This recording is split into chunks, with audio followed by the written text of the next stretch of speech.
Hi all. Coming to next problem.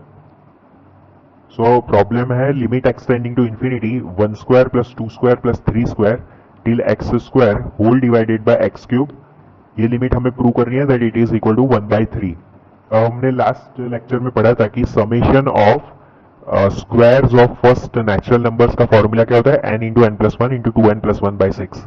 जो numerator में आप देख सकते हो ये क्या है, summation of squares of first x natural numbers.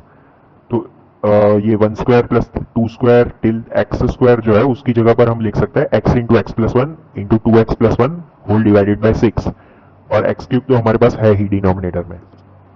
अभी ये न्यूमेरेटर में जो हमारे पास x into X plus one into 2x plus one terms है तीन, उसको मल्टीप्लाई अगर हम करेंगे तो हमारे पास फाइनली एक्सप्रेशन होगी 2x cube plus 3x square plus x whole divided by जो डिनोमिनेटर है that is 6x cube.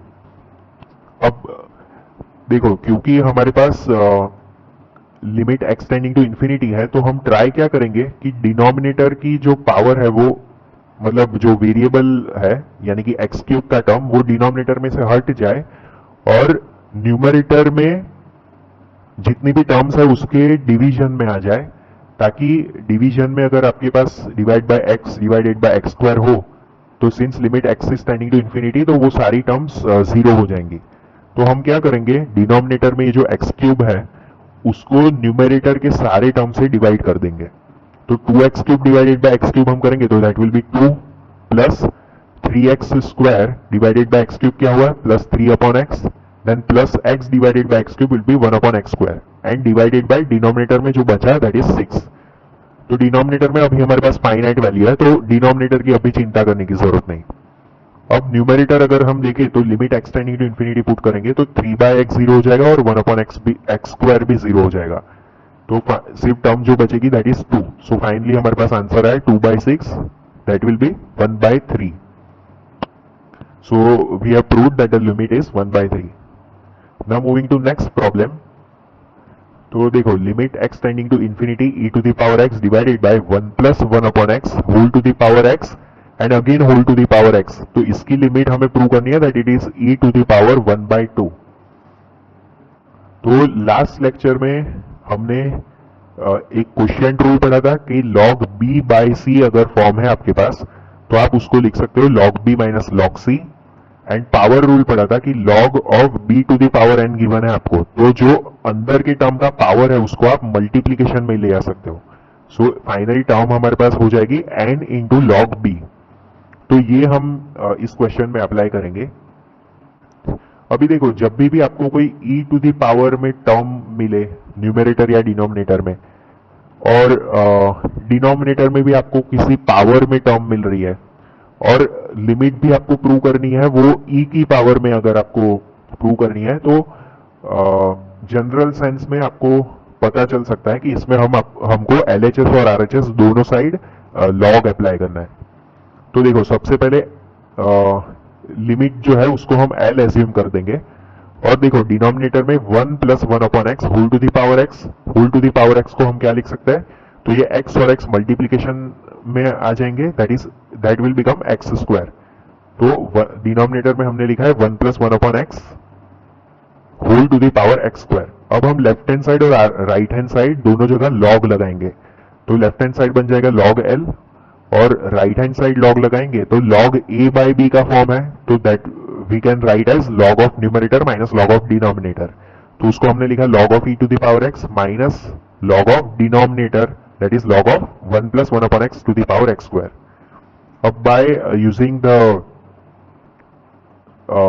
Power rule so log of e to the power x, तो x जो है पावर में उसको हम मल्टीप्लीकेशन में ला सकते हैं एंड log e हमें पता है दैट विल बी 1 क्योंकि सिंस हमने log का बेस लिखा नहीं है तो बाय डिफॉल्ट हमें बेस e कंसीडर करना होता है. So log e to the base e will be 1. तो x हमने लिख दिया first term and second term में एक्स स्क्वायर जो है वो मल्टीप्लीकेशन में आएगा so that will become minus x square log 1 plus 1 by x. अब इन दोनों टर्म्स में से हम क्या करेंगे, एक्स स्क्वायर को कॉमन ले लेंगे और उसको डिनोमिनेटर में 1 अपॉन एक्स स्क्वायर लिख देंगे. तो फर्स्ट टर्म में से हमने एक्स स्क्वायर कॉमन लिया तो फर्स्ट टर्म हमारी बचेगी 1 upon x and minus second term में तो एक्स स्क्वायर था ही, तो उसको हमने कॉमन ले लिया, तो remaining term will be log of 1 plus 1 upon x. अब ये एक्स स्क्वायर को हम डिनोमिनेटर में ले जाएंगे and we will write it as 1 upon x square. अब ये हमने क्यों किया, क्योंकि x की वैल्यू इंफिनिटी पुट करने पर आप देख सकते हैं न्यूमरेटर और डिनोमिनेटर दोनों जीरो बन जाएंगे, तो दिस विल बिकम 0/0 फॉर्म और हम एल हॉस्पिटल रूल अप्लाई कर पाएंगे। अब एल हॉस्पिटल रूल अप्लाई करेंगे तो न्यूमरेटर में 1 अपॉन एक्स का differentiation will be minus 1 upon x square और log of 1 plus 1 upon X का डिफरेंशिएशन बन जाएगा 1 upon 1 plus X, and 1 upon 1 plus X जो अंदर का टर्म है उसको भी हमें डिफरेंशिएट करना पड़ेगा अकॉर्डिंग टू चेन रूल, तो उसका डिफरेंशिएशन हो जाएगा माइनस 1 अपॉन एक्स स्क्वायर, और माइनस साइन तो ये यहां पर था ही, और सिमिलरली डिनोमिनेटर का डिफरेंशिएशन हो जाएगा माइनस 2 अपॉन एक्स क्यूब, तो वो हमने लिख दिया। अब देखो ये माइनस साइन और डिनोमिनेटर में एक माइनस साइन वो हम कैंसल आउट कर सकते हैं, और देखो न्यूमरेटर में डिवाइड बाय एक्स स्क्वायर है, डिनोमिनेटर में डिवाइड बाय एक्स क्यूब है, तो ये न्यूमरेटर में जो डिवाइड बाय एक्स स्क्वायर है ये और ये, इसको हम यूज करके ये एक्स क्यूब को कैंसल आउट करके एक्स लिख देंगे। सो फाइनली हमारे पास टर्म हो जाएगी, देखो ये माइनस साइन गया और एक्स स्क्वायर गया, तो फर्स्ट टर्म न्यूमरेटर में 1 बचेगा और सेकेंड टर्म जो है उसमें एक्स स्क्वायर हमारे पास गया और माइनस गया, तो बचेगा minus 1 upon 1 plus x. So minus 1 upon 1 plus 1 by x, तो वो टर्म हमने लिखी और डिनोमिनेटर में 2 बाय एक्स बचेगा, so that we have written 2 by x. अब देखो इसका जब हम एलसीएम लेंगे यानी कि इस टर्म में मल्टीप्लाई करेंगे तो न्यूमरेटर में बचेगा 1 प्लस 1 अपॉन एक्स माइनस 1, तो that will be just 1 upon x, और 1 अपॉन एक्स और डिवाइडेड बाय जो डिनोमिनेटर में 2 अपॉन एक्स है, तो एक्स एक्स कैंसल आउट हो जाएगा और 1/2 बचेगा जिसको हमने बाहर लिमिट के बाहर ले लिया है सिंस इट इज कांस्टेंट, और एलसीएम जो है न्यूमरेटर का वो बचेगा, so that will be 1 upon 1 plus 1 by x. अब x की वैल्यू इंफिनिटी आप रखोगे तो 1/x की वैल्यू 0 हो जाएगी, सो ये जो लिमिट है उसकी वैल्यू तो 1 हो जाएगी, सो आंसर इज 1/2।